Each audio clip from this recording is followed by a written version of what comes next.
Actors एक दूसरे के काम को देखकर इंस्पायर हो, ये कोई नई बात तो नहीं है। किसी ने कुछ अच्छा काम किया तो उससे कुछ सीख लेना या उसे अपने अंदाज में कहीं और इस्तेमाल कर लेना, ये भी कोई नई बात नहीं है। लेकिन ओरिजिनलिटी का होना बहुत जरूरी हो जाता है। अपने अंदाज का होना बहुत जरूरी हो जाता है। कैरेक्टर को उसकी मर्यादा में रखना बहुत जरूरी होता है। और अगर वो ना हो तो फिर वो होता है जो अनुपम खेर के साथ हुआ।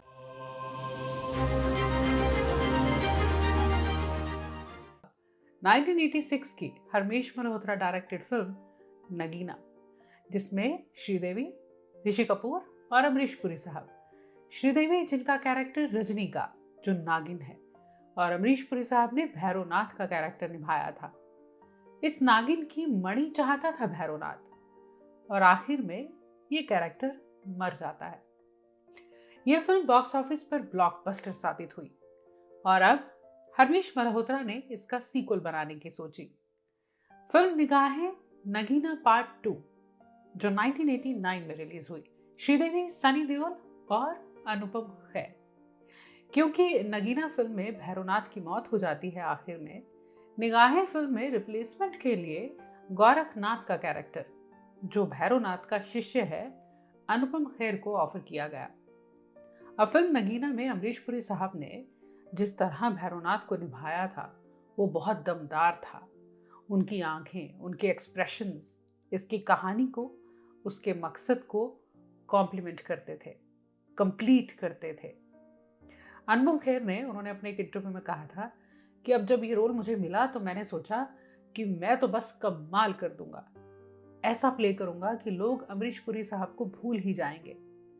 अमरीश पुरी साहब से ज्यादा अच्छा करने की कोशिश शुरू हो गई और हर सीन में वो सब करने की कोशिश ही नहीं, भरपूर कोशिश करने लगे। ये कोशिश एक्टिंग से ज्यादा होकर ओवर एक्टिंग कब हुई, वो कहते हैं मुझे कुछ हद तक तब मालूम हुआ जब मैं इसकी डबिंग कर रहा था। यूं लगा कि कुछ ज्यादा तो नहीं हो गया, पर अब हो चुका है। लेकिन रिलीज से 3 दिन पहले फिल्म के डिस्ट्रीब्यूटर, जो कि खुद प्रोड्यूसर भी रहे हैं कई फिल्म्स के, उन्होंने एक ब्लू लेबल की बॉटल अनुपम खेर को भेजी और एक नोट भेजा, व्हाट अ परफॉर्मेंस इन निगाहें सर, सुपर डुपर हिट। अब ब्लू लेबल तो अभी तक वो कहते हैं मैंने देखी भी नहीं थी। उस डिस्ट्रीब्यूटर ने फिल्म देखी थी और ये तारीफ और इनाम फिल्म की रिलीज से पहले। ये सवाल, यूं लगा कि मुझे ही गलतफहमी थी, मैंने वाकई में कमाल किया है। चलो अब मैं एक स्पेशल शो रखता हूँ। अब ये रेखा जी के साथ शूट कर रहे थे तो उन्हें भी इनवाइट कर लिया इस शो के लिए। यश चोपड़ा साहब, उनकी वाइफ मैम को भी इनवाइट कर लिया और किरण खेर को भी कहा कि भाई आओ साथ, फिल्म दिखाता हूँ कि मैंने क्या किया है। लेकिन जब फिल्म शुरू हुई तो अनुपम कहते हैं, किरण ने मेरा हाथ पकड़ा था, छोड़ दिया और मेरी तरफ देखा। अब मुझे भी लगा कि ये सही नहीं लग रहा है, मैं तो हर बात में चिल्ला चिल्ला कर कुछ कह रहा हूँ। अगर अगली अमावस्या तक उन दोनों सांपों की जोड़ी नहीं मिली तो तुम सबको सांप बनाकर इसमें बंद कर दूंगा। कुछ ही देर में पैम जी ने यश साहब से कहा, तबीयत थोड़ी खराब हो रही है, चलें। तीसरे ही सीन में वो कहते हैं मैं बर्दाश्त से बाहर था, और वो कहते हैं मुझे शर्म इतनी आ रही थी कि थिएटर में कोई सांप आ जाए, कोई गड़बड़ हो जाए और फिल्म रोकनी पड़े, इतनी एम्बैरेसमेंट। लेकिन फिल्म अभी बहुत बाकी थी। अब चौथे ही सीन के बाद रेखा जी ने कहा, मेरी अर्ली मॉर्निंग शूटिंग है, मैं निकलती हूँ। फिल्म बॉक्स ऑफिस पर भी नहीं चली। शायद किसी को ये याद भी ना हो कि नगीना की कोई सीक्वल भी बनी थी निगाहें, लेकिन अनुपम खेर को जरूर याद है इसके बारे में।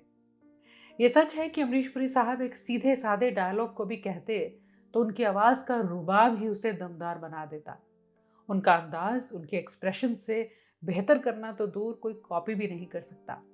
लेकिन खैर, अनुपम खेर की ईमानदारी की भी तारीफ बनती है कि उन्होंने इसे खुद ही शेयर भी किया है।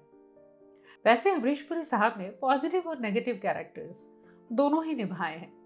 अब आपको कौन सा कैरेक्टर उनका फेवरेट लगता है, उसे कमेंट्स में लिखिएगा। और अगर ये वीडियो अच्छी लगी हो तो फिर इसे लाइक करिएगा, कमेंट भी ज़रूर करिएगा, और चैनल सब्सक्राइब नहीं किया है तो वो भी ज़रूर करिएगा।